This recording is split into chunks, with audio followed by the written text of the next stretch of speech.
గతాన్ని మనం మార్చలేము, కానీ the future of your heart is in your hands. నమస్కారం, I'm doctor Vivek Veeramreddy, consultant interventional cardiologist at Guntur. And ఈరోజు మనం కార్డియక్ రీహాబిలిటేషన్ గురించి తెలుసుకుందాం. ఫస్ట్లీ, కార్డియక్ రీహాబిలిటేషన్ అంటే ఏంటి?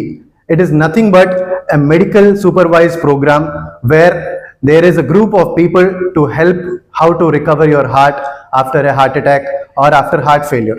అంటే హార్ట్ అటాక్ వచ్చిన తర్వాత కానీ హార్ట్ ఫెయిల్యూర్ అయిన వాళ్ళు కానీ ఒక మెడికల్ సూపర్విజన్ ద్వారా వాళ్ళ హార్ట్ని ఎలా ఇంప్రూవ్ చేసుకోవాలి అనేదే కార్డియక్ రీహాబిలిటేషన్ అంటాం. ఇందులో ఫస్ట్లీ మీరు హార్ట్ అటాక్ తర్వాత ఎలా ఎక్సర్సైజ్ చేయాలి, ఏ విధంగా పనులు చేయొచ్చు, మీరు ఎంత దూరం నడవచ్చు, మీరు ఏ కార్యక్రమాలు చేయొచ్చు అనేది ఒక సూపర్విజన్ ద్వారా మీకు తెలియజేస్తారు.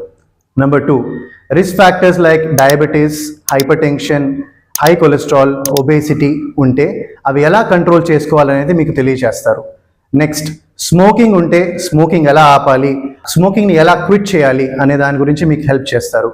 ఆల్కహాల్ ఉన్నా, హై కొలెస్ట్రాల్ ఉన్నా అవి ఎలా మేనేజ్ చేయాలనేది మీకు తెలియజేస్తారు. స్లీప్ ఎలా కరెక్ట్గా 6 to 8 hours పడుకోవాలి, స్లీప్ రావడానికి మీరు ఎలాంటి యాక్టివిటీస్ని అవాయిడ్ చేయాలి, ఎలాంటి టాబ్లెట్స్ తీసుకోవచ్చు అనే దాని గురించి మీకు హెల్ప్ చేస్తారు. నెంబర్ 3, మనకి సైలెంట్గా డైలీ లైఫ్లో హార్ట్ హెల్త్ని ఎక్కువ ఎఫెక్ట్ చేసేది స్ట్రెస్.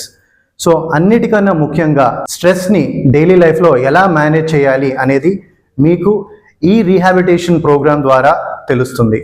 సో ఇవన్నీ చేస్తే మీ హార్ట్ హెల్త్ డెఫినెట్లీ ఇంప్రూవ్ అవుతుంది. గుర్తుపెట్టుకోండి, మీరు ఒంటరిగా లేరు. Cardiac rehabilitation is a team effort.